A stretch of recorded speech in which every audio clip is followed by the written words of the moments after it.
वाचवा, कुणीतरी वाचवा. मुसळधार पावसात जो आवाज शेतभर घुमत होता. काळ्याकुट्ट ढगांनी आकाश गळलं होतं आणि विजांचा कडकडाट इतका भयानक होता की आसपासच्या झाडांची देखील थरथर सुरू होती.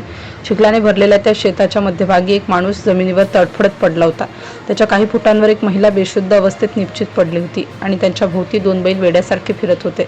त्या क्षणी नेमकं काय घडलं होतं हे कुणालाच माहीत नव्हतं, पण पुढच्या काही मिनिटात जे घडलं त्याने अख्खं गाव हादरून गेलं. पुणे जिल्ह्यातील एका छोट्याशा गावात राहणारा साहेबराव हा अत्यंत साधा आणि मेहनती शेतकरी होता. गरीब परिस्थिती असली तरी त्याच्या चेहऱ्यावर कायम समाधान असायचं. त्याचं आयुष्य फार मोठं नव्हतं, पण त्याच्या जगात दोन गोष्टी सर्वात महत्त्वाच्या होत्या: विठ्ठलाची भक्ती आणि त्याचे दोन लाडके बैल. गावातले लोक म्हणायचे, साहेबराव आपल्या बैलांना जनावरं नाही तर लेकरांसारखा जपतो. सकाळी उठल्यावर सर्वात आधी तो बैलांच्या कपाळावर हात फिरवायचा, मगच दिवसाची सुरुवात व्हायची. त्या दोन बैलांची नावं होती सर्जा आणि राजा. गावात त्यांची वेगळीच ओळख होती: उंच बांधा, शांत स्वभाव आणि मालकावर जीवापाड प्रेम.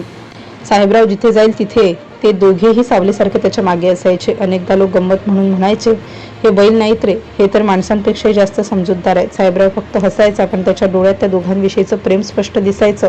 आषाढी एकादशी जवळ आली होती. गावभर विठ्ठलाच्या नावाचा गजर सुरू होता. साहेबराव दरवर्षी पंढरपूरला जायचा, पण यावेळी पावसामुळे आणि शेतीच्या कामामुळे त्याला जाता आलं नव्हतं.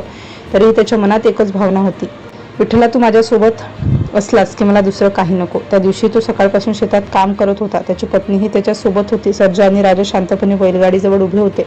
दुपारनंतर अचानक वातावरण बदलायला लागलं. जोरदार वारा सुटला. आकाशात काळे ढग जमा झाले. दूरवर विजा चमकू लागल्या. आसपासचे शेतकरी आपापली कामं सोडून घरी निघू लागले. पण साहेबराव म्हणाला, थोडंसंच काम बाकी आहे, पूर्ण करून जाऊया. त्याच्या पत्नीनेही होकार दिला. दोघेही कामात गुंतले, पण निसर्ग काहीतरी वेगळंच ठरवत होता. अचानक एक प्रचंड आवाज झाला, कान फाटावा असा. क्षणभर सगळं आकाश पांढरं चमकलं आणि पुढच्या सेकंदाला साहेबराव जोरात जमिनीवर कोसळला. त्याच्या पत्नीने किंचाळण्याचा प्रयत्न केला, पण तो देखील काही फुटांवर फेकली गेली. विजेचा तो भयानक झटका इतका जबरदस्त होता की दोघंही जागेवर निश्चित पडले. पावसाचा मारा वाढत होता आणि त्या निर्जन शेतात मदतीसाठी कोणीच नव्हतं. सर्जा आणि राजा काही क्षण जागेवर थिजून उभे राहिले. त्यांना कदाचित समजत नव्हतं की नेमकं काय घडलंय, पण काही सेकंदात ते अस्वस्थ झाले.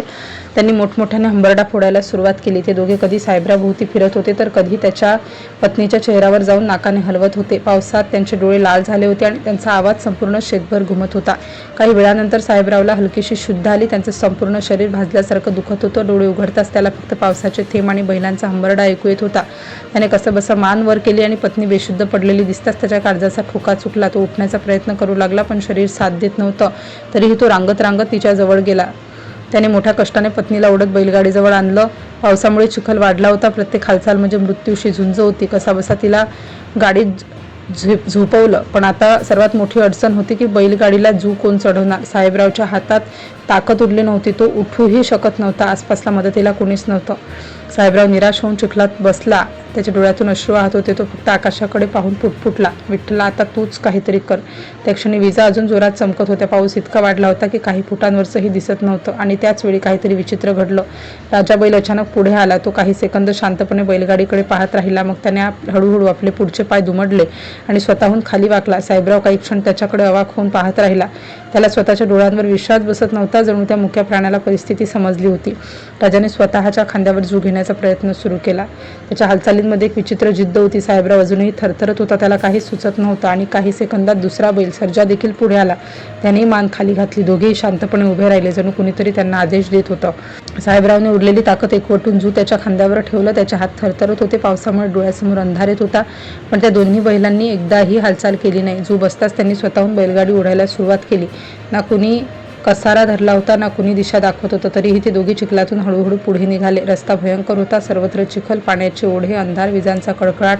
अनेक ठिकाणी बैलगाडी अडकत होती, पण सर्जा आणि राजा पुन्हा जोर लावून गाडी बाहेर काढत होते. साहेबराव अर्धबेशुद्ध अवस्थेत गाडीत पडला होता. त्याला फक्त बैलांच्या पावलांचा आवाज ऐकू येत होता.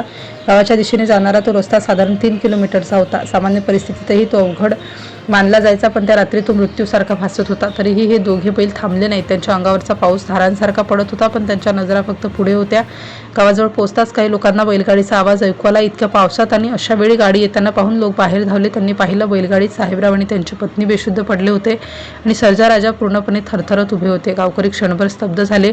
लोकांनी तातडीने दोघांना घरात नेलं. डॉक्टरांना बोलावण्यात आलं. प्राथमिक उपचार सुरू झाले. डॉक्टरांनी तपासल्यानंतर एकच गोष्ट सांगितली: थोडा जरी उशीर झाला असता तर दोघांचे प्राण वाचवणं अशक्य होतं. हे ऐकताच गावात एकच चर्चा सुरू झाली.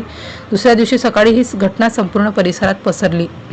लोक मोठ्या संख्येने साहेबरावच्या घरी येऊ लागले. प्रत्येकजण त्या बैलांना पाहत होता. कुणी त्यांच्या पायाला हात लावत होतं तर कुणी त्यांच्या कपडावरून हात फिरवत होतं. अनेकांच्या डोळ्यात अश्रू होते. पण खरी चर्चा सुरू झाली ती एका वेगळ्याच गोष्टीमुळे. गावातील काही लोक सांगू लागले की रात्री जेव्हा बैलगाडी गावात आली तेव्हा त्यांनी बैलांच्या डोळ्यात काहीतरी विचित्र पाहिलं. काहीजण म्हणाले, क्षणभर आम्हाला त्या डोळ्यात विठ्ठल दिसला. सुरुवातीला लोकांनी त्याला अंधश्रद्धा मानलं, पण नंतर अनेकांनी तसंच सांगितलं. साहेबराव शुद्धीवर आल्यानंतर त्यालाही सगळं ऐकवलं गेलं. तो काही वेळ शांत बसला, मग हळू आवाजात म्हणाला, मी जेव्हा चिखलात बसून विठ्ठलाला हाक मारली त्यानंतरच हे दोघं स्वतःहून पुढे आले. हे ऐकताच घरात पुन्हा शांतता पसरली. सोशल मीडियावर ही कथा वाऱ्यासारखी पसरली. हजारो लोकांनी व्हिडिओ शेअर केले. कुणी याला चमत्कार म्हटलं, कुणी मुक्या प्राण्यांची स्वामीनिष्ठा, तर कुणी म्हणालं भक्तीसाठी विठ्ठल कोणत्याही रूपात धावून येतो. अनेकांनी सर्जा आणि राजाला प्रत्यक्ष पाहण्यासाठी गावात गर्दी केली. आजही त्या गावात ही घटना लोक थरथरत सांगतात. साहेबराव जेव्हा आपल्या बैलांच्या जवळ उभा राहतो तेव्हा त्यांच्या डोळ्यात कृतज्ञतेचे अश्रू असतात, कारण त्या रात्री जर हे दोघे नसते तर कदाचित त्यांचं संपूर्ण आयुष्य संपलं असतं. आणि म्हणूनच गावातील वृद्ध लोक आजही एक वाक्य आवर्जून म्हणतात, देव कधी कुठल्या रूपात समोर येईल हे कुणालाच सांगता येत नाही. त्या रात्री पावसात विजांच्या कडकडाट साहेबरावला मदतीला धावून आले ते फक्त 2 बैल नव्हते. अनेकांच्या मते तो स्वतःच पांडुरंगच होता.